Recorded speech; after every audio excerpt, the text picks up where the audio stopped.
Meanwhile, let's discuss what's going on with the senator from Delaware, Senator Chris Coons. He's a key member of the Senate Foreign Relations Committee. Thanks so much, Senator, for joining us. You heard President Biden's foreign policy speech today. It's coming into shape. We also heard the stark warning that he, in his words, will not hesitate to raise the cost on Russia for what he describes as its malign activities. But what do you think that cost will actually look like?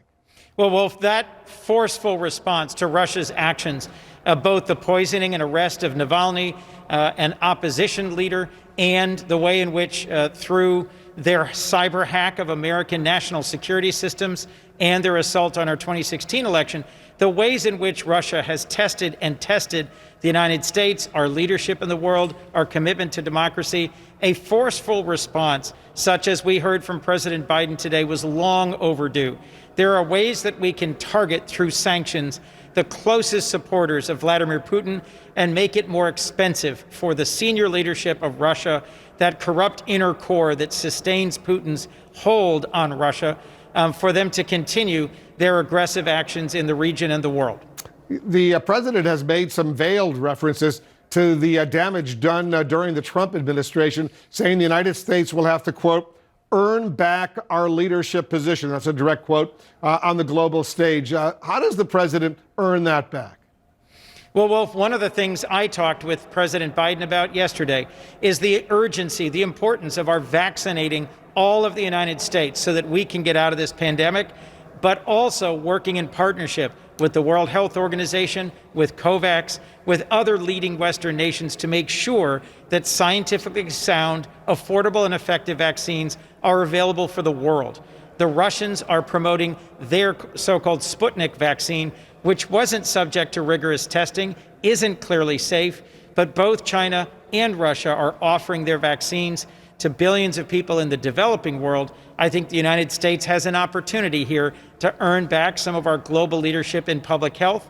Wolf, I also think we need to lock arms with some of our closest and most trusted allies, the folks who have long stood shoulder to shoulder with us in NATO, for example, who've stood alongside us in Afghanistan and Iraq and elsewhere.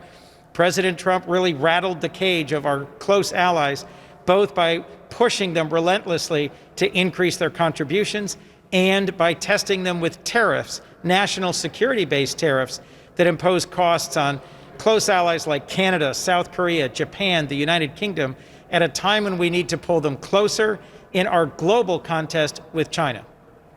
I want to get your thoughts while I have you on this COVID emergency relief bill that the administration is putting forward, $1.9 trillion. These 10 Republican senators who met with President Biden in the Oval Office earlier in the week have now sent him a letter outlining their concerns. They say they have significant questions about the price tag, considering the amount of money unspent so far from the previous COVID emergency packages. How do you address those concerns? Well, first, Janet Yellen, the Treasury Secretary, has said the risks of our going too small are far greater than our risks of going too big. I do think President Biden will continue to engage in thorough and sincere outreach with Republicans in an effort to find a path towards a robust package that meets the real needs of American families all over our country. But we will be up very late tonight here in the Senate ensuring that we have a pathway for that $1.9 trillion package to be passed, if we have to, with only Democratic votes by mid-March, which is when unemployment checks run out, when the eviction moratorium expires. President Biden, when I've spoken to him, when he has spoken to our caucus, is perfectly clear. He wants to deliver relief to the American people in a bipartisan way, if possible. And he is going to respond to concerns about how to target that, how to make it effective. But he is not going to spend months and months chasing negotiations if they don't go anywhere.